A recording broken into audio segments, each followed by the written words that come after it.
Mr. Begley, members of the board, we do have several items for board discussion this evening. Our first item is in regard to a board policy. At this time, I'll turn it over to Mrs. Howard. Thank you, Mr. Smith. Mr. Begley and members of the board, I'd like to give you an update regarding our policy JFCK, use of electronic communications equipment by students, more commonly referred to as our cell phone policy. Governor DeWine recently proposed a more strict statewide ban on cell phone use by students during the school day that, if passed, would leave very little room for local discretion, and it appears very likely that this recommendation will be becoming state law. So if that happens, all districts, including ours, would be required to implement a strict no cell phone or similar electronic communication device policy. And while this wouldn't be a major change for our elementary students, it would be a change in expectations for many of our middle and high school students. And we also recognize that parents will have varying opinions about this change in practice if and when it happens. So in an effort to be fully transparent with our families, we plan to send a message out to parents, letting them know about the likelihood of this legislative change. We do not have all the answers yet, but we do want to give families an early notice so that they just can wrap their minds around the possibility that their children may not be able to be using their cell phones during the school day going into next school year. And as we learn more from the state on the legal expectations, we'll begin working to finalize our local policy to make sure it's in alignment and determine exactly what that looks like in action each day within each of our school buildings. So nothing to take action on yet, just stay tuned, and more details to come once we get the final law. But we're pausing, but we are going to communicate the likelihood to families. I think it passed through the Ohio House today, and now the Senate's looking at it, so Yeah, it's definitely in process. yep, Thank you. thank you. All right. Our next item for board discussion is in regard to school fees for the next school year. At this point, I'll turn it over to Mrs. Aug. Thank you, Mr. Smith. Mr. Begley, members of the board, I have one item for board discussion tonight, and that is student fees for 2025-26 school year. This is an item I share each year around this time. Changes to fees are mostly impacted by curriculum adoptions, changes to fee novels, workbooks, or programs. Once approved, these fee lists are posted on the district website. I sent you an email earlier this week so you could review those changes, and this will be on the June 5th agenda for your approval. So unless you have any questions about the changes, this concludes my item for discussion. Thank you. All right, our next three items for board discussion include a kitchen renovation project at Creekside, some bus purchases for the 25-26 school year, and also a proposed negotiated agreement. All three of those items will be covered by Mr. Perry. At this time, I'll turn it over to him. Thank you, Mr. Smith. Mr. Begley, members of the board. The first item of the kitchen renovation of Creekside. This project will be a complete renovation to the kitchen, including new cooking equipment, serving lines, and will result in better flow for students. This project will be approximately $1.4 million and will be funded by the food service program with no impact on the general fund. The second item of the 25-26 bus purchases. These 9 buses will continue our short-term and long-term replacement plan of our aging fleet.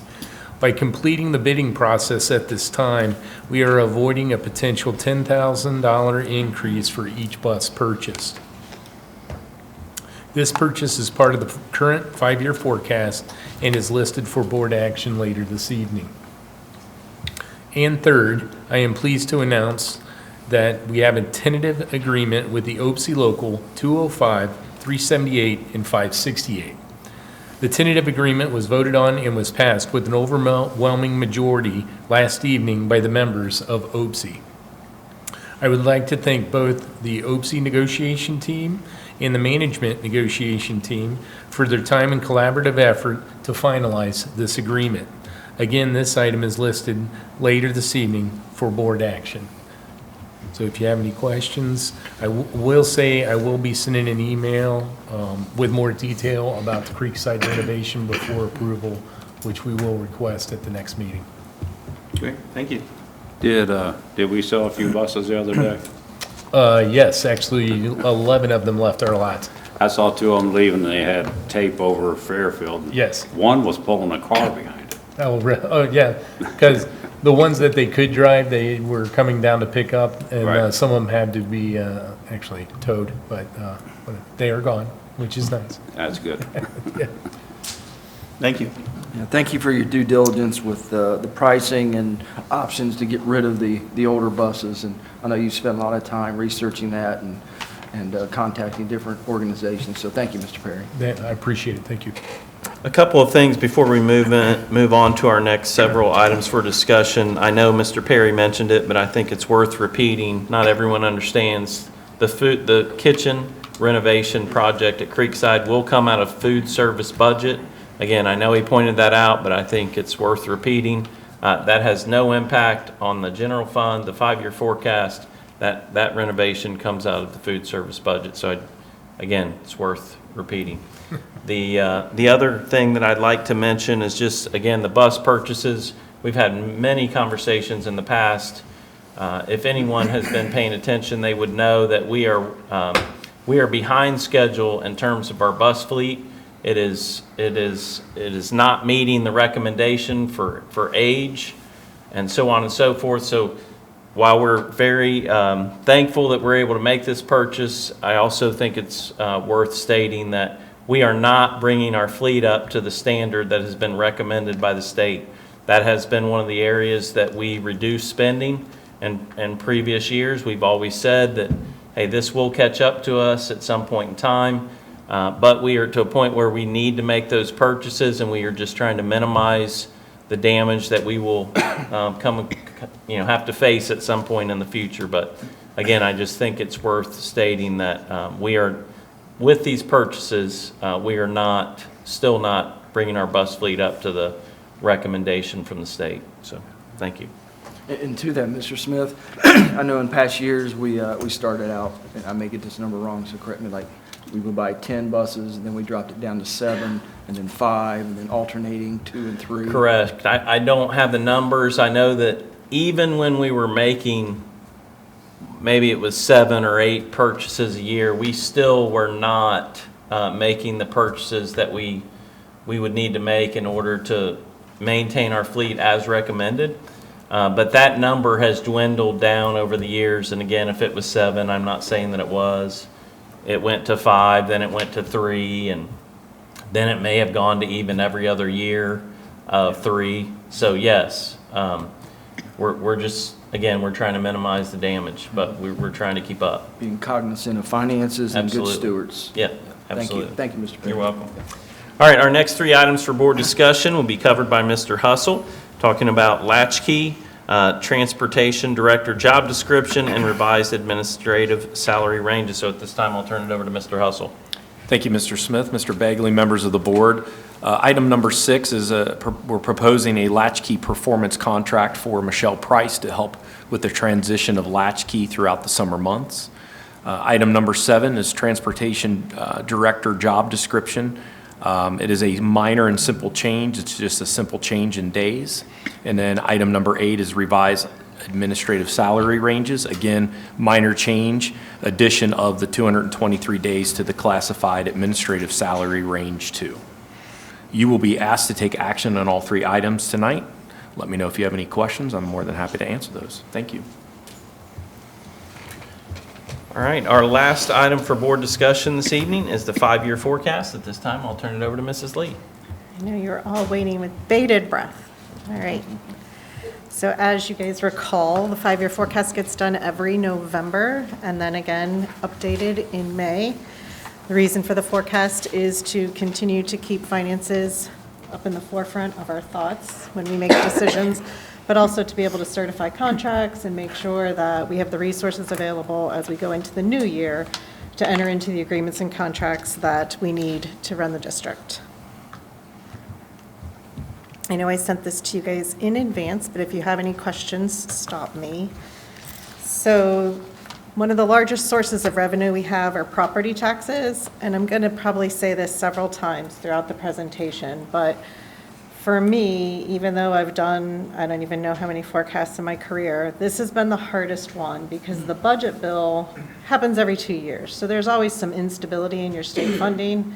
But what's going on in Columbus is they're messing with our local funds too. And so it's really hard for me to be able to even predict what's going to happen with our local revenues because there's so many ideas, proposals, pieces of legislation out there, changing the way they're going to compute taxes, changing the way they're going to collect taxes. Will they collect taxes? Are we going to have taxes? So I want to lay the groundwork that this forecast is based on existing law, not any of the proposals related to our local taxes. So if they do a rake back of too much cash balance, it's not in this forecast. If they change the 20 mil floor, not represented in this forecast. So any of those changes that happen, we may be coming back prior to November with a revised forecast to reflect those changes. But as of today, we don't know what they're doing with anything. So I want that caveat in case anyone's listening and says, she really messed up that property tax calculation. You think she would know what she's doing by this point, so. Quick overview of our revenues. 47% is local, 40% is state, 13 is other revenues. That 40% throughout the life of this forecast continues to get larger as the state takes our local wealth into consideration. They're not really increasing the cost it takes in their estimation to educate a student. So that shifts the burden of the cost of education to the local taxpayers because they say you have more money to be able to afford that same level of cost. So when you look through the total revenues in the district, you'll see a major shift between state and local revenues over the course of the 5 years. Our property tax rates, I know we've talked about this multiple times, but because of reduction factors as it relates to property tax rates, our millage gets reduced from what it was passed every year when they do reappraisals. So the district is quickly approaching the 20 mil floor, assuming there will be a 20 mil floor at the end of this budget cycle. We'll hit there probably between fiscal 26 next year, fiscal 27, just depending on how reappraisals go and what they throw in to compute what counts towards the floor next year. Right now, I'm estimating we'll probably hit the 20 mil floor at the next evaluation cycle come January.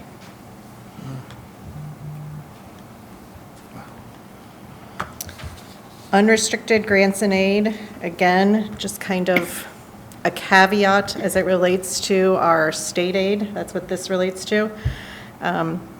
This forecast represents what's currently in the House bill proposal that's in front of the Senate, which says we're going to freeze everybody's revenue. We're getting rid of the fair funding formula. Your revenue will be at least the level at which it was in fiscal 25. So we're kind of guaranteed to have 25 levels for state revenue for this year, 27, 26, 27. And then there's nothing in law after this biennium. So we're estimating it will revert to existing law since they're only going out 2 years saying get rid of the formula. The old formula will come back because that's actually law. And the guarantee will revert back to the 2020 guarantee. So that's a pretty significant shift. They're kind of giving us 2 years to get ready to kind of phase out that guaranteed revenue.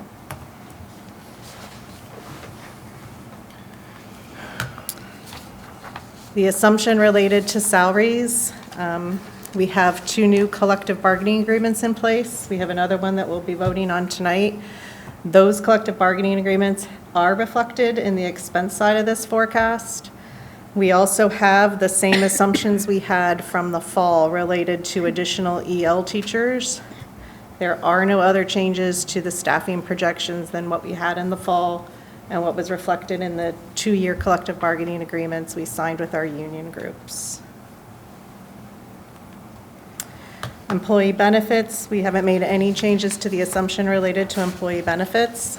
So we are still anticipating a 10% rate of inflation on our health insurance for the life of the forecast.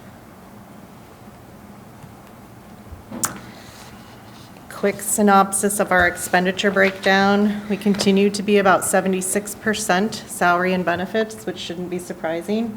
We're kind of in the people business. We're not making things. So we need people to educate kids, clean buildings, drive buses. get Golden Apple Awards. So that's reflected in our expenditure breakdown.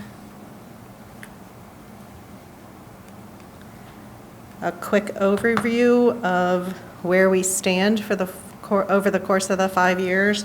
We continue to be deficit spending over the course of the 5 years. I do want to give the caveat, if anyone really looks at the numbers, that again, we don't know what the budget bill is going to look like. There are very significant differences between what was in law today, the fair school funding formula, what the governor proposed, what the House has proposed. Senate hasn't really told us anything that's on their radar screen at all. So some of these numbers could be good. I feel really good about the expense side, I guess is what I'm saying. I don't really know how to predict the revenue side at this point. Here's our projected cash balance. So in general, we will have positive cash balance through 28.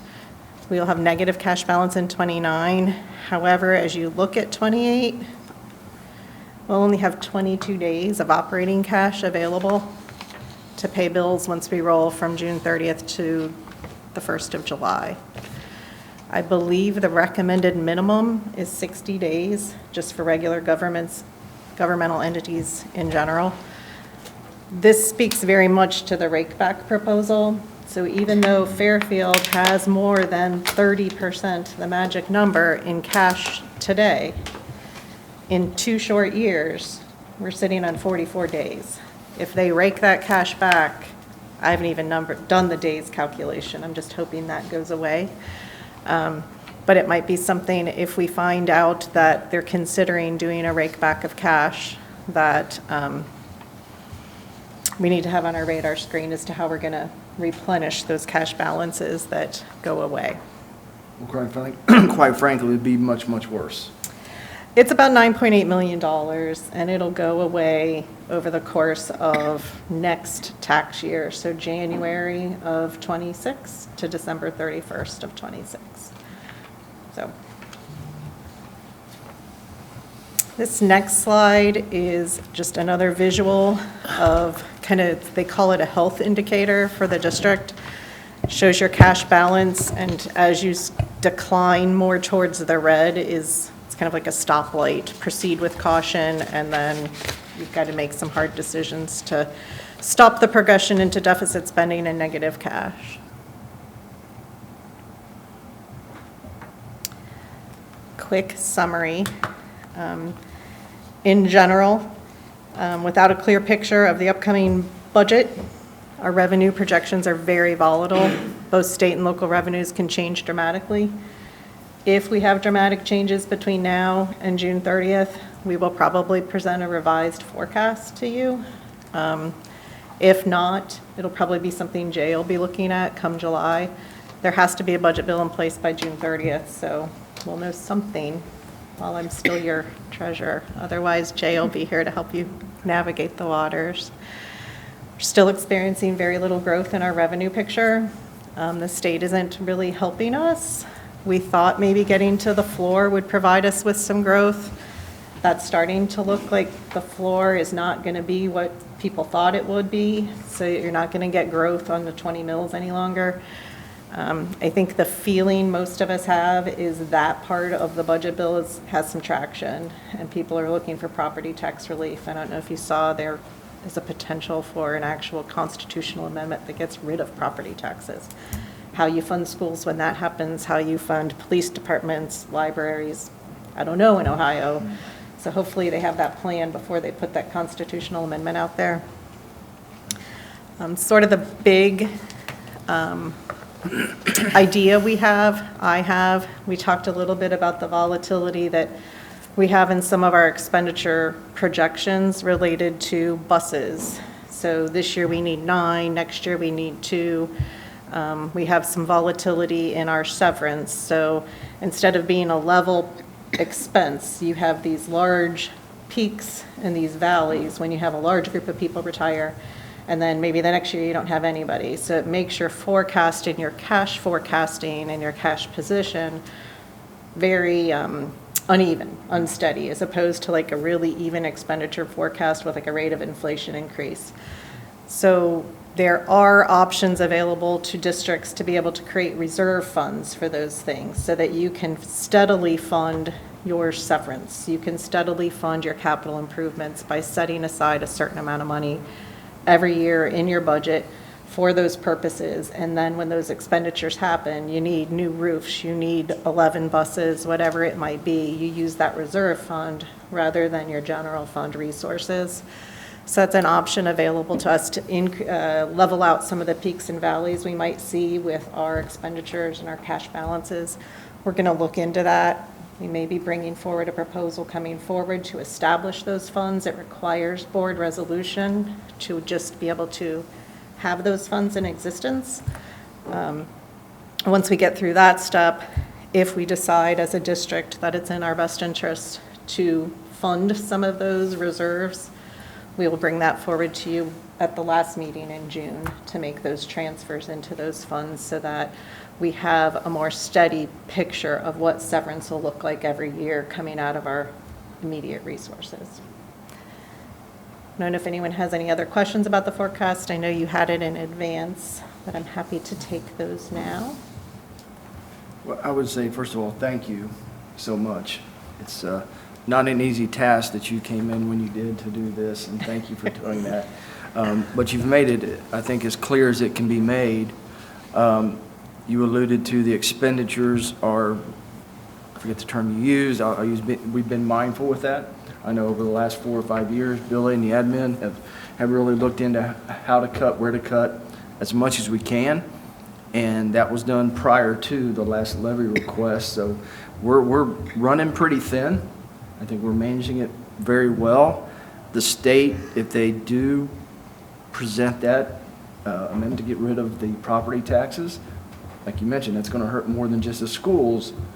Police, fire, there's going to be a lot of impact in the community. So to the community, reach out to your state representatives, speak your mind, make yourself heard. Because this is, if that happens, it's big, and real big.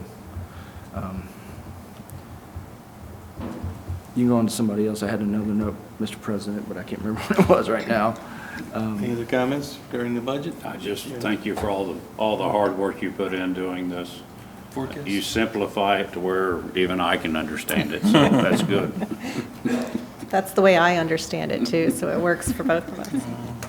Yeah, thank you. Obviously, there is a whole lot of volatility to consider in this, and I always say when I see the 5-year forecast, I don't even know how to begin to put something like that together, but thank you for making it, very clear and as clear as it can be with all the questions that we have about funding.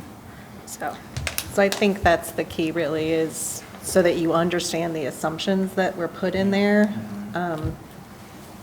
Because different treasurers are making different assumptions. Some people are thinking the rake back will happen. I did not put the rake back in here. I want full transparency, that's not in here. I'm hoping it goes away. Other people were saying that the guarantee is going to stay, and so they weren't even considering that we would get the same money we had this year. So there's a lot of treasurers making different assumptions. I went with my gut and said this is sort of what things are looking like, but again, it could be dramatically different once we actually see a budget bill. It's the first time I've seen them mess with your local revenue.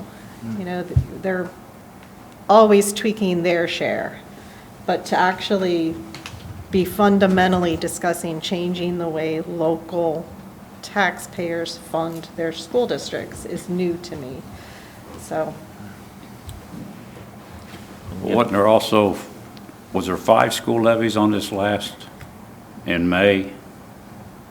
Just in our region, I Yes. believe, yes. And did any of them pass? Yes. Several of them did Princeton pass. passed. One Okay, tied. So that tells the public that we're not the only school in this situation. Everyone will be there. Yeah. And Ms. Lee, you spoke to the 20 mil floor, and that, if I heard you correctly, and if I remember read so much lately, that could go away. Is that what you said? But if not, nevertheless, that 20 mil floor, if we get to that point, taxes are not protected, the state can move that number. Is that, am I Right, stating like- that correctly? When I started as a treasurer, the floor was actually 23 mils. So they rolled it back to 20 mils. There's discussion about changing what gets counted as a mill. So adding income tax to that, adding inside millage to that, adding permanent improvement to that. Thus far, they haven't said anything about adding debt to that because that would really mess with your bond ratings and some other things. There's also discussion about saying it doesn't matter if you're at the 20 mil floor, you can only get the consumer price index raise on that the real estate would go up.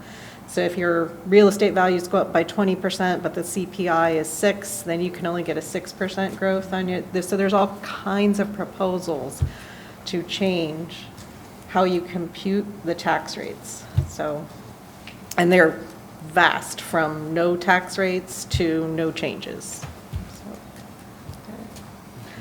I don't see that Sorry. changing. The movement against real estate and property taxes after what happened these last couple years with valuations have created a lot of this chaos. And I think the legislature's hearing it and wanting to appease their constituents that are complaining about that. So you're right. The more we say, leave the way we fund schools, libraries, whatever alone, maybe they'll hear those of us instead of just the naysayers. When the state comes in and we get below that 20 mil, they pretty much dictate what the tax cost will be for each resident. Is that?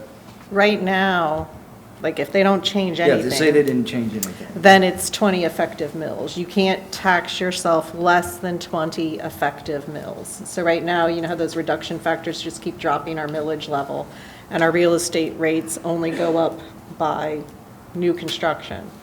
The point you hit the 20 mil floor, it's 20 effective mills. So you're going to get 20 mills on whatever the value is. So in a really big reappraisal year, you would get that growth, where for us, we didn't get that growth. They just reduced our millage rate. Right. Thank you. I do appreciate that you addressed in your presentation that the reassessment, when the property values go up, we don't see that, because I did hear that a lot from people in the district that were like, oh, property values went up, so you guys should be rolling in the money now. And it's like, that's not really how it works. Common misunderstanding. Yeah, and yeah, it is very common. So as many times as we can get that out there, I think the better. So I very much appreciate you including that in this too. Well, before we move on to the next portion, I'd also like to thank Mrs. Lee and Jerry, you just made a point I wanted to make publicly before we go on to the next part of the meeting, and that is that there's so much misunderstanding, and there are so many people who think that all of the local school districts benefited tremendously from property tax increases, and we tried to explain that repeatedly at that time that Fairfield City Schools was not one of them. There were several neighboring districts that did benefit tremendously, but there were several that did not, and we were one of those, at least 2 large districts in Butler County that did not benefit. And I think that's, again, we just try to educate people as much as possible.